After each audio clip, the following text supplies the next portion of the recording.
Now, the pro-net zero group, the Conservative Environment Network, can boast precisely half of backbench Conservative MPs as part of their ranks. 133 have signed up to their parliamentary caucus. Meanwhile, the Net Zero Scrutiny Group on the other side claims that 58 MPs, over one-fifth of Conservative backbenchers, have signed up to their caucus. The growing size of these two groups within the Parliamentary Conservative Party comes at a time of much awaited energy security strategy, which has been delayed into next month. The arguments within the Conservative Party are real on the wisdom of net zero, the desirability of British natural shale gas or onshore wind farms, and who funds our nuclear expansion. Well, who better to talk through these issues now than John Penrose, the Conservative MP and a leading member of the Conservative Environment Network. Welcome to the programme, John. I suppose it will come as a surprise to some people that the Conservative Environment Network has more MPs signed up to it within your party than the Net Zero Scrutiny Group. Have you been a bit quiet? I don't know if we've been quiet or not.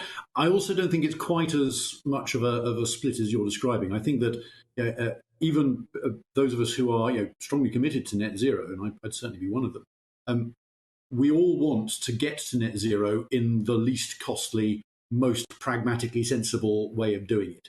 And the bit which I think distinguishes Conservatives right the way across the party from some other political groupings is we don't want to take the sort of the hair shirt, if it isn't hurting, it isn't working route to net zero. We want to find a sensible way through all this. And there are probably 101 different ways of getting to net zero by 2050. Our problem is choosing the ones that are not going to completely bankrupt the country or wreck our economy at the same time. And that's the thing which I think probably all sides of the Conservative Party would agree on, not just the Conservative Environment Network, but the Net Zero Scrutiny Group as well. So potentially a greater sense of unity, less division than might be made out in the media.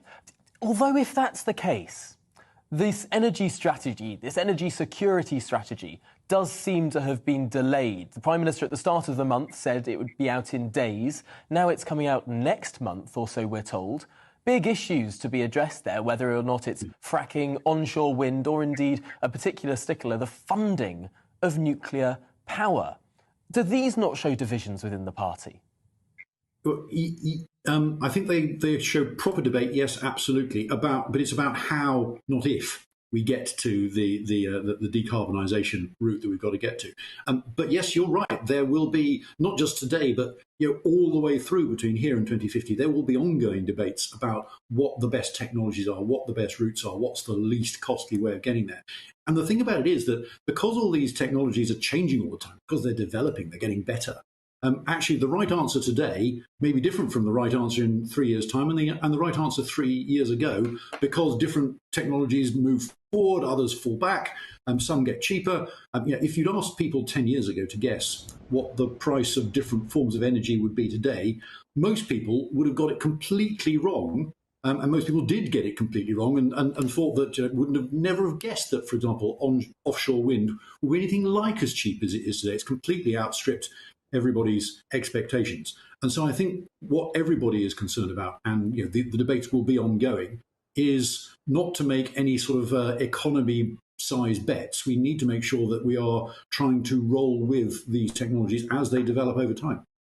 I suppose the issue here with not making any huge bets is that we do need a huge amount of energy. Reportedly, the Prime Minister wants to build between 6 and 10 new nuclear power stations, something that will require an enormous amount of upfront investment. And apparently the Chancellor is more wary there.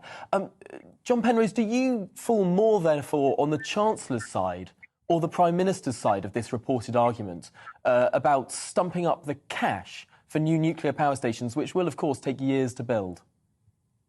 So I'd actually make it even broader than that. I think that the question we've all got to ask ourselves is, new nuclear is almost certainly part of the mix, absolutely right. But given the fact that at the moment it's a comparatively expensive form of energy and you can't just whistle up a new nuclear power station, they take, as you rightly said, years to build. Because it's quite expensive, we're going to need some of it. But if there are other cheaper forms of energy as well, then we should probably have more of those other cheaper forms of energy first and then we'll probably need some nuclear to top it up. And the question, which I suspect, I'm not part of the discussions between the Chancellor and the Prime Minister on this, but I suspect that what they are trying to work out is how much is enough and how much is too much of the varying different kinds in order to minimise the cost to you and me, households and the businesses that actually have to foot the bills when our energy bills drop on the mat or come through on the email in future.